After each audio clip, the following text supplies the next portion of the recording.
Hello, everybody, and welcome to episode 61 of the Ask the Coach show, where PingSkills answers your table tennis questions.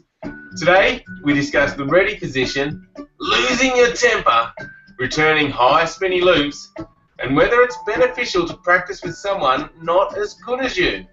As always, Super Coach Alois Rosario is here with me to answer your questions. Welcome, Alois. Hi, Jeff. Looking forward to today's question. Whoa, that was weird. I just got your voice going. Today's question. Wow. All right. But hopefully it's all good now. Let's hope so. Come on, internet. Exactly. Come on, internet. And I can hear my self echoing slightly again on your side. That's weird. That doesn't normally happen. Who knows? Who knows? All right. Well, that's really distracting though. Let's get on with yesterday's PingSkills question of the day, which is, what are the most important muscles in table tennis? Now, we had quite a lot of answers. A lot of people saying, leg, but if it counts lungs. People talking about chest, and a few people saying the arm. What are your thoughts, Alice? Yeah, for me, I think it's definitely the legs. I think the legs are the muscles that really set aside the top players from the next level of players. Just having a look at some video and some pictures of the Chinese players, and if you get a chance to have a look at any pictures of Zhu Xin's legs, they are amazingly big. Like he has obviously done a lot of work on his legs, probably with a lot of footwork training, but also weight training as well. So the legs are so important for getting you around the table and getting you around fast. In one of the questions later today, we'll also talk about the receiving position and how much these guys move in the receiving position as well. So, yeah, the legs for me are the most important. And when we're talking legs, we're talking the quads, the upper legs, but also the calves as well, for being able to bounce quickly on your toes. So yeah, definitely for me the legs. There you go. Excellent. Yes, I have to agree with you, Alois. All right, the PingSkills question for today is, are video games helpful or damaging for table tennis? So leave your comment and let us know whether you think video games, just any type of video games, are good or bad for table tennis, for your table tennis. All right, now first up, Brock has jumped on, Alois, and asked a question using the Google Q&A app. So thanks, Brock. He says, how can I improve my smashes? Do you know some tips? Yeah, so Brock, smashing's a lot about getting yourself into position first. So if you can get yourself into position, then you'll be able to execute a better stroke. One thing is to make sure that you're waiting for the ball to come up nice and high, so up at shoulder level or higher, and then with your contact, making the contact nice and flat on the ball. If you make the contact flat, you're going to get a much faster stroke. But we do have a lesson on the smash on our strokes and techniques section of our lessons, and if you go there, you'll see what we're talking about. You'll get the tips of what we're really on about with the smash. So, but for me, one of the really important things is getting yourself into position first. Yes, and we are about to release a new refilmed version of the forehand smash shortly, so stay tuned for that in HD. All right, moving on, Rutvik has asked a question, Alice, which says, I am always losing my temper when playing against rally players. They change the game often, and I find it hard to guess the next move. Any suggestions on how to keep focus when playing long rallies? Yeah, so firstly, to keep focus during the rally, the important thing is the ball. So firstly, make sure that you're tracking the ball all the way during the rally. If you're doing that, it'll help you to keep focus. When you're playing against a rally player, and by that I'm guessing that we're talking about a player that can put the ball on the table a lot, someone that's like a blocker. It's important to be able to vary the speed and spin and placement of your shots. What they're relying on is the ball coming at them, and often they like the ball coming at them quite fast. So if the ball's coming at them fast, it's easy for them to just place the ball and start to outplace you.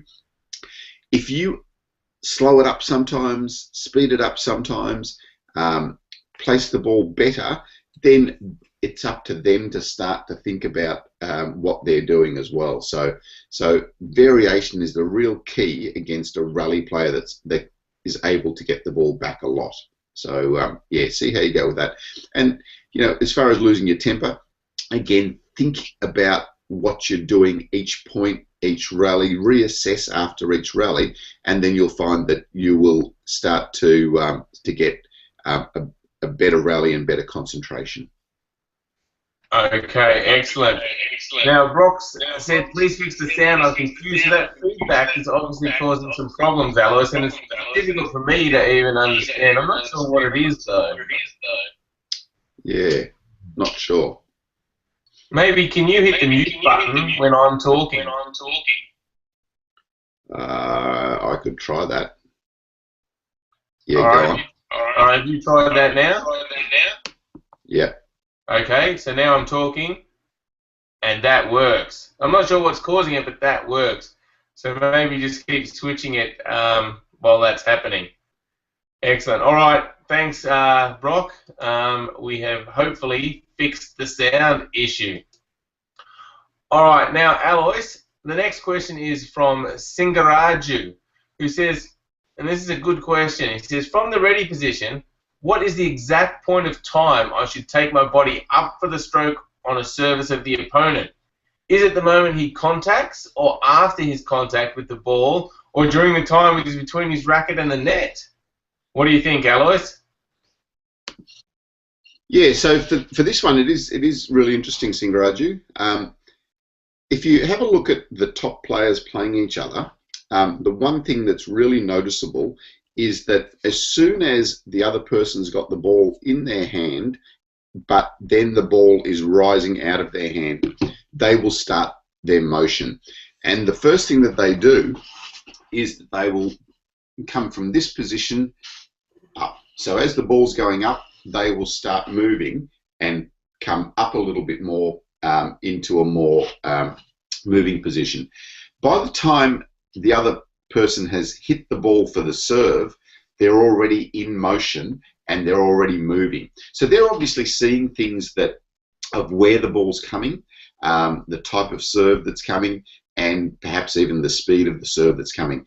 And that comes from a lot of experience. But if you watch players like Zhang Jike, Fan Zhendong, Ma Long, they all do exactly the same thing. So as soon as the other person throws the ball up, they set themselves in motion. The first thing that they do is come up, and then they start to move to where they think that the ball is going to be, or into a better position to be ready to hit that return of serve. On the question on our Ask the Coach page, we've also got a picture there of Fan Zhendong moving with Zhang Jike serving, and you'll see the amount of movement and where he's moved to by the time Zhang Jike has actually contacted the ball. Okay, good, Alois. I think I've just muted you here. So, yeah, it's a really interesting point, because would you encourage people to try and predict where the ball's going after they've tossed it up and start to move to a different position, or is that just something that those players have developed at the time? So yeah, I'm just trying to understand someone coming up and coming and learning, when should they try and move? Let me just put you back on the sound. Oh, how do I unmute you now? I've done it. All right.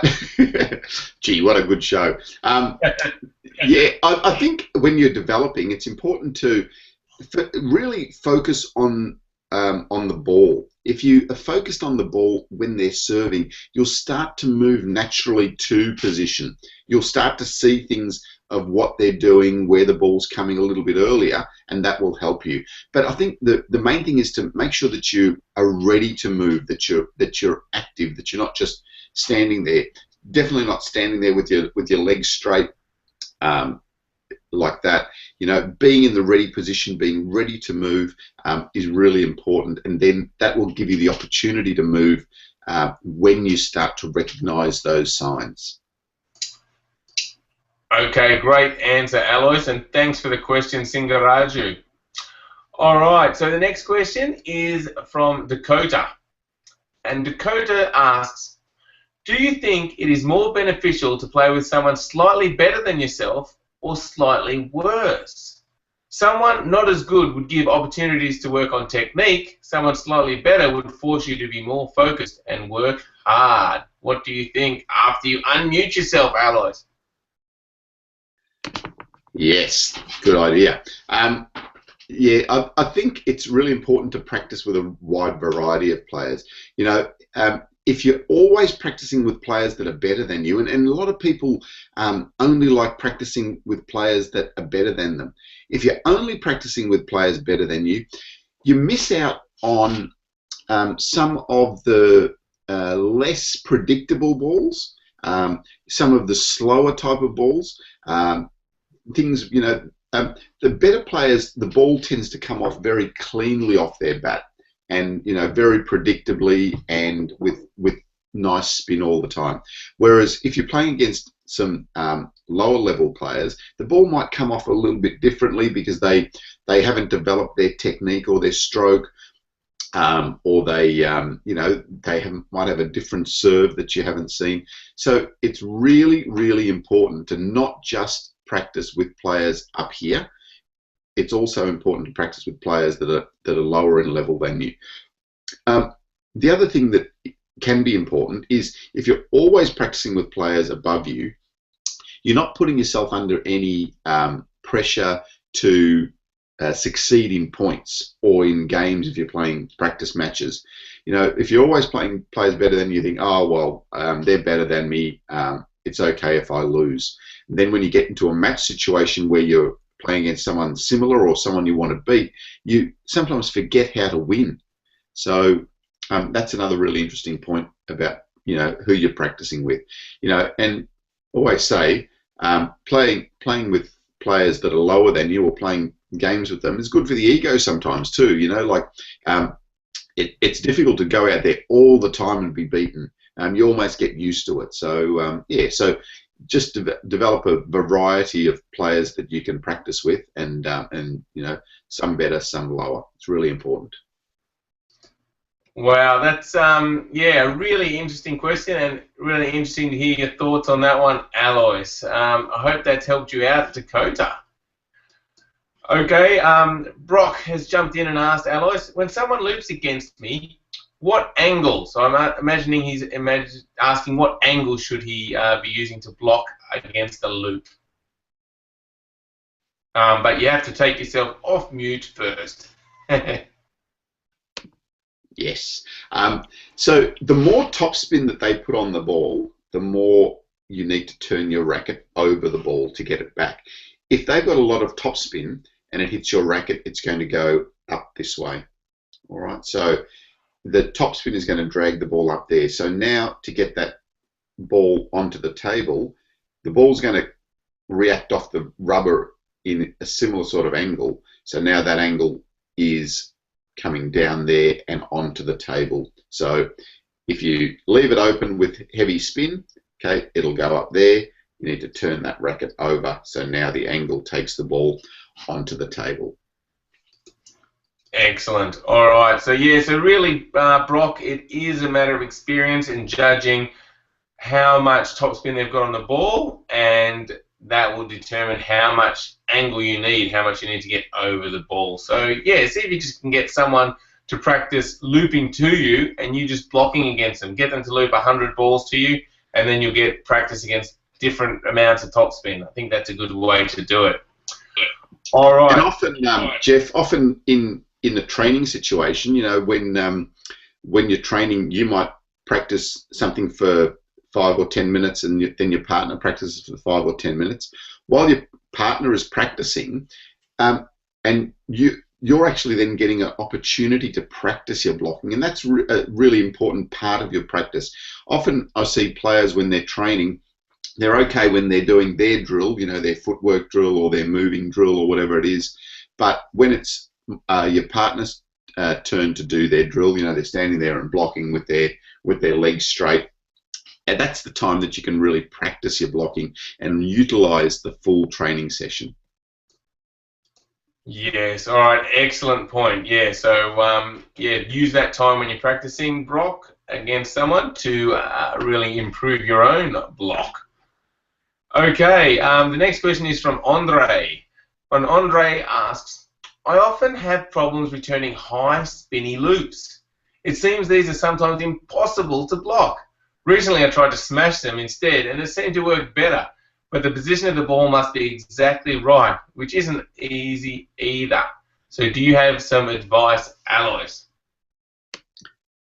Yeah, I think with that, you're right. Sometimes, if they put a high spinny loop in, you can just smash it and it goes on. The only thing is, it isn't consistent, and you're not really understanding what's happening with the ball and with the spin.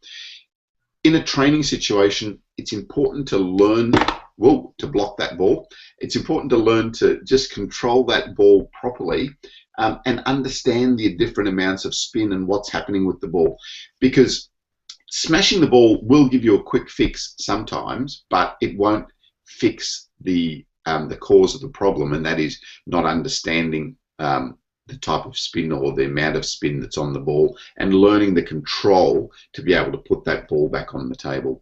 Once you've done that, then you can start to do a lot more. You can start to punch the ball or counter top spin the ball. You've got lots of options, but it's really important to get that basic right, to be able to just control the ball first, so that then you can progress and develop your return on that stroke.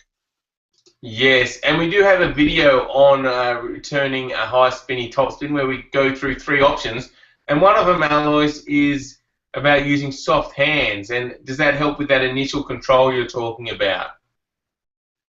Yeah, it does. The control is helped by keeping your hand nice and relaxed. If your hand is tight, then the bat becomes a lot stiffer, and all the spin is going to react off the bat.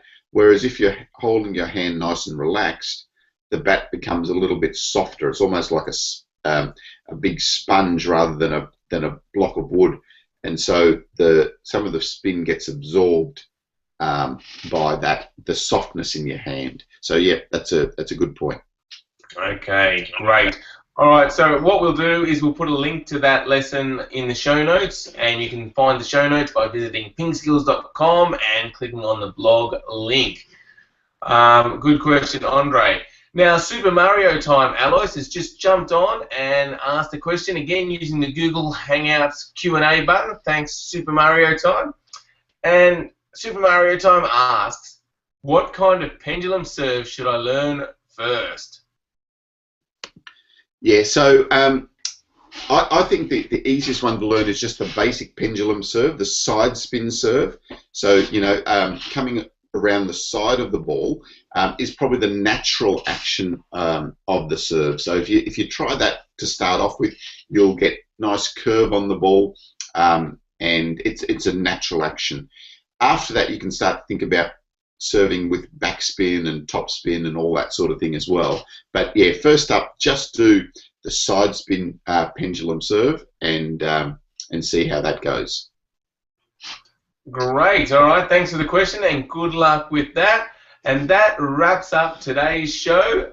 Thank you, everyone, for your questions. Thanks for watching. I hope you enjoyed the show. Make sure you visit PingSkills.com. If you haven't, sign up for our free newsletter. Lots of great tips on how to improve your table tennis. And we will see you tomorrow. Thank you, Alois. Thanks, Jeff. And have a great day, PingSkillers. And hopefully tomorrow, technical issues, 0. See ya.